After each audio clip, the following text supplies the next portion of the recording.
Hi guys! Welcome back to my vlog at Dressable Yesta Vlogs. For today's video ay meron tayong kukulayan na maraming uban. So actually, it almost 6 months ago na rin na hindi nakapunta si nanay dito. So yung gagawin natin ay kukulayan natin si nanay ng dark brown.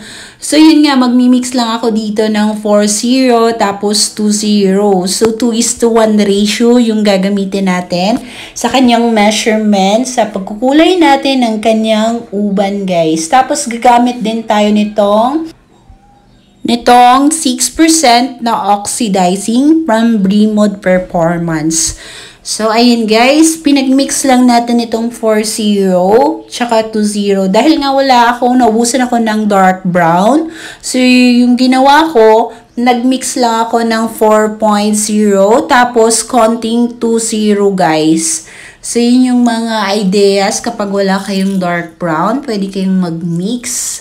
So, ito yung una nating minix kanina, yung 4.0. So, bali, mix ko siya ng bali mga 60 ml. Tapos, tinansya ko lang din yung black. So, maliit lang din yung nilagay ko na black. Naglagay lang ako ng bali 10 ml na black. Tapos, ito naman 6%. So, 60 plus 10. So, 70 ml na oxidizing rin natin yung nilagay natin sa ating imimix na colorant. So, ayan, imekos-mekos lang natin. Tapos, ilalagay na natin dito sa hair ni nanay. So, almost 6 months na rin kasi siya, guys, na hindi nakapunta dito. Dahil si Mami, ngayon lang din naman siya naka-PM sa akin.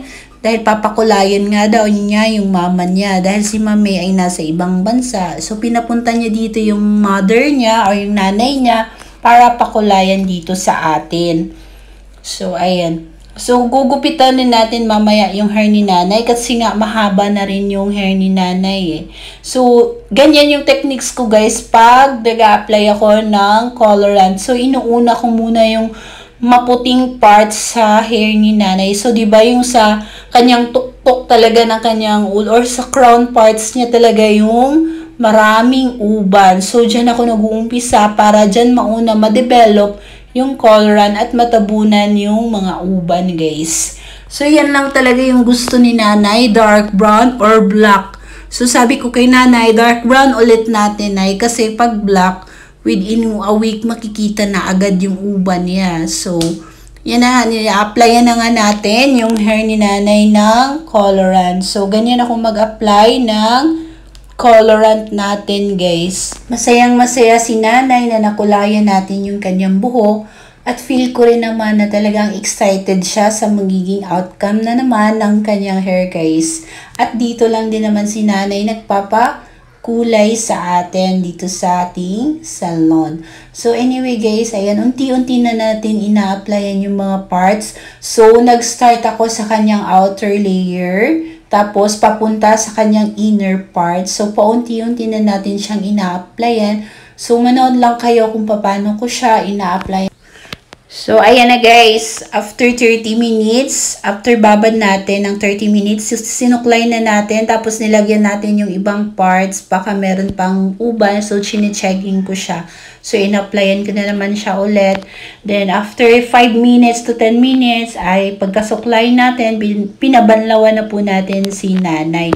So, definitely, yung dark kasi guys na color, ay mabilis lang talaga siya tumalab sa hair ni client. So, mga 2-0, 3-0, 4-0, mabilis lang siya mag-dark.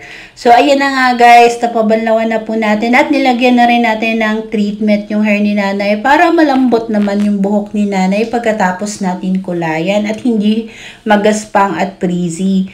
So, ayan, pinapatuyo lang natin. At gugupitan na natin si nanay ng bob cut. Ito yung paboritong haircut ni nanay, yung paumbok sa likod tapos may maiwan-iwan dito sa kanyang frontal side. Alam nyo ba guys, natuto ako magupit nung year 2007. So actually, year 2007 ako nag-training sa Wella Philippines doon sa Makati. So, ilang years na rin yung nakaraan, no, before ako nag-training. Pero alam nyo guys, mahilig na talaga ako magupit-gupit noon. maglinis-linis ng mga kuko. So, mag-makeup nung high school pa lang ako. Talagang ito na talaga yung naging kahiligan ko. So, ito na nga yung naging passion kung ako kumbaga napamahal na talaga yung trabaho na to sa akin. So, while nag-aaral ako nung high school, yung mga teachers ko noon, yun, nililinisan ko ng kuko, mga kaklase ko. Tapos, nagugupit din ako sa mga kapitbahay ko, guys. So, siguro nga hanggang sa talagang ito talaga yung naging passion ko, guys. Pero yung gustong-gusto ko talaga na gawin noon or gusto ko maging noon ay maging isang teacher. So, yun nga lang talaga hindi talaga siguro para sa akin yung pagiging isang teacher. So, pero pinurse ko pa rin ang pagiging isang hairdresser dahil nga pinaaral ako ng ate ko sa Manila. So, ayan, talagang pinaghihigihan ko, in-explore ko pa rin yung pagiging isang hairdresser, guys. Then, nag-aaral ako, nag-seminar ako, nagkaroon ako ng maraming workshops. Nag-aaral ako kahit sobrang busy ko sa salon, nag-workshop ako. So, yan. Hanggang sa natuto ko. Actually, guys, talaga namang malaking tulong yung pagpasok ko sa salon Catamarilo. Kasi it's almost 6 years din ako nagtrabaho doon. So, doon talaga nahasa yung aking talento.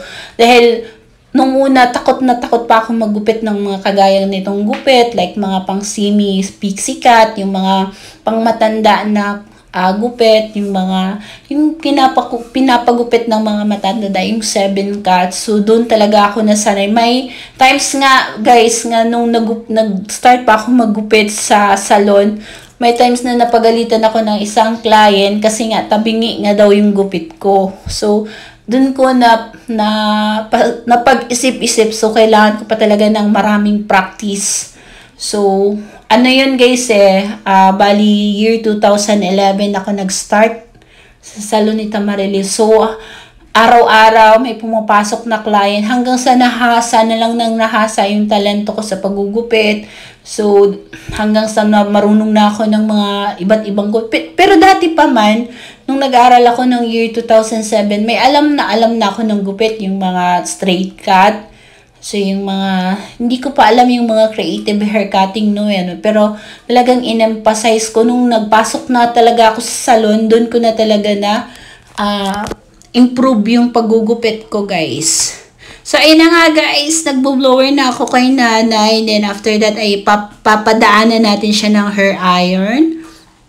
So, pinadaanan natin siya ng konting hair iron. So, hair iron, so bali 160 degrees lang yung init na ginamit natin sa buhok ni nanay para naman na maganda tingnan at hindi siya buhaghag yung hair ni nanay paglabas ng salon. So makikita ko sa face ni nanay, sobrang happy ni nanay na naayos natin yung hair ni nanay, na wala na yung kanyang uban. So, ayan, habang siya ay tinititigan ko, damang-dama ko na masaya talaga si nanay sa naging outcome ng kanyang hair colors. Baka meron kayo dyan mga mother, mga nanay, mga lola na meron ng mga uban. Dalhin nyo lang dito sa amin at i-makeover natin. So, ayan, maganda na yung hair ni nanay. Sobrang tuwang-tuwa si nanay sa kanya. Bumata si nanay, in fairness, ha. So, tuwang-tuwa siya sa naging itsura ng kanyang hair, guys. At syempre, natuwa rin naman ako kasi nakita ko sa face ni nanay na, ayan, natuwa siya sa naging resulta ng kanya. Siguro nung kadalagahan ni nanay, magandang-maganda si nanay, no? Kasi kita mo naman, kahit meron na siyang edad, pero ang ganda pa rin niya.